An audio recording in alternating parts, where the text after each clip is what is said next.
If you cut this, the defect, yung magiging exposed area is that thick. Yan yan, no? From here to the bottom of the foot, so lahat yan, that entire surface is going to be this thick. So we have to be able to cover that. And the foot kasi has 3 blood supplies to keep it alive. The entire foot.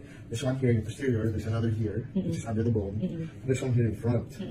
The thing is, I think that finger points here. Eh, dito dapat natin kakabit kasi siya pinakamalapit eh.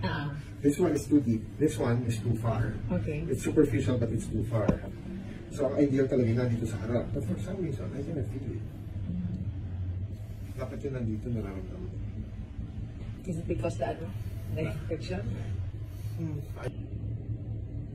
Here, I can feel it. Here. Medyo na-displace siya. So it's between the first 2 toes eh. Yours is here. And there. Oh, maganda naman.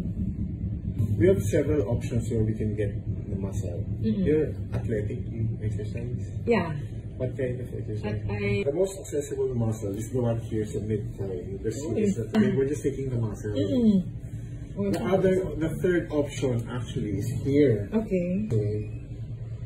When we take this, we put a skin graft there. So like kung namin skin yan. Okay. We put a skin graft. Sometimes when that heals, nalilimit yung function ng hand. So we don't want that. You don't want that. Yeah.